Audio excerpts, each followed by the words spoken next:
বন্ধুরা, কেমন হবে যদি আমি আপনাদের বলি যে আপনার জীবনকে আটকে রাখা সবচেয়ে বড় বাধাটি মোটিভেশনের অভাব নয়, বরং একটি ভুল ধারণা? আপনারা কি কখনো লক্ষ্য করেছেন, যেদিন আপনি খুব মোটিভেটেড থাকেন সেদিন আপনি দুনিয়া জয়ের স্বপ্ন দেখেন, কিন্তু যেদিন মুড থাকে না সেদিন নিজের সবচেয়ে প্রিয় লক্ষ্যটাকেও আপনি আগামীকালের জন্য পিছিয়ে দেন? সত্যটা একটু তেতো।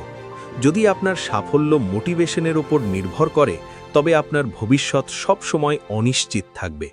কারণ মোটিভেশন হলো একটা ফিলিং, আর ফিলিং প্রতিদিন বদলায়। কিন্তু ডিসিপ্লিন হলো একটা সিদ্ধান্ত, আর এই সিদ্ধান্তই আপনার পরিচয় তৈরি করে। আজকের ভিডিওতে আমরা জানব কিভাবে মোটিভেশন ছাড়াই প্রতিদিন বিছানা থেকে উঠতে হয়, কাজে ফোকাস করতে হয় এবং নিজের লক্ষ্যে অবিচল থাকতে হয়। আমরা আলোচনা করব কেন আমাদের মস্তিষ্ক আরাম খোঁজে, ডোপামিন কিভাবে আমাদের লক্ষ্যচ্যুত করে এবং কিভাবে একটি সিস্টেম আপনাকে আনস্টপেবল করে তুলতে পারে।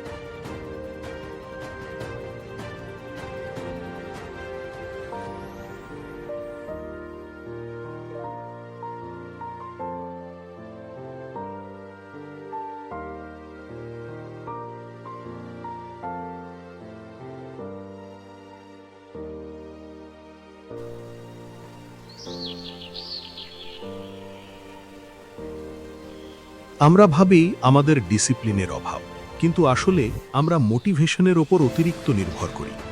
মোটিভেশন শুনতে ভালো লাগে, যেমন রবিবার রাতে মোটিভেশনাল ভিডিও দেখে জীবন বদলে ফেলার জোশ, কিন্তু সোমবার আসতেই সেই জোশ গায়েব। কেন? কারণ মোটিভেশন হচ্ছে আবহাওয়ার মতো। সফল মানুষরা প্রতিদিন মোটিভেটেড থাকেন না।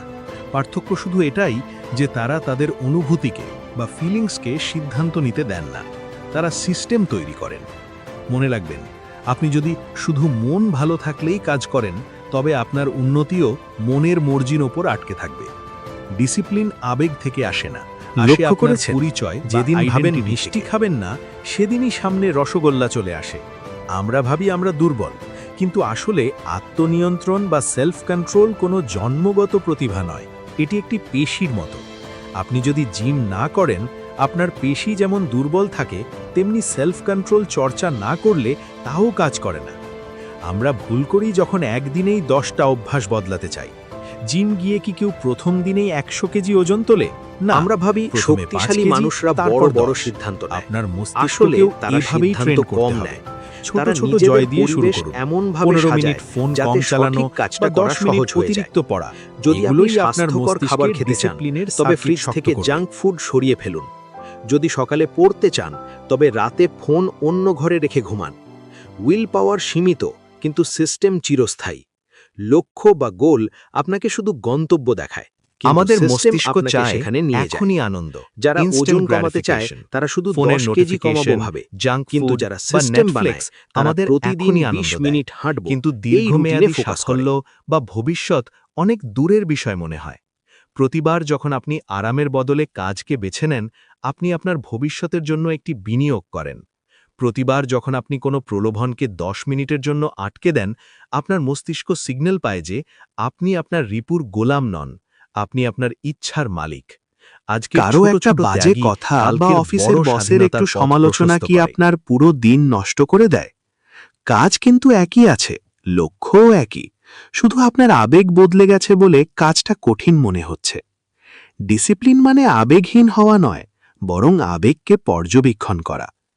যখন বিরক্ত লাগবে বা মনে হবে আজ থাক, তখন নিজেকে প্রশ্ন করুন, এটা কি সত্যিই ক্লান্তির সিগন্যাল, নাকি আমার মস্তিষ্ক আমাকে ফাঁকি দিচ্ছে? অভ্যাস বদলানোর আদর আগে আসবে এবং নিজের যাবে, পরিচয় বদলান। কিন্তু আপনার কাজ বলবেন না চলতে থাকতে আমি হবে। ব্যায়াম করার চেষ্টা আবেগকে করছি, ড্রাইভার বলুন নয়, আমি একজন প্যাসেঞ্জার স্বাস্থ্য সিটে সচেতন বসিয়ে মানুষ। রাখুন।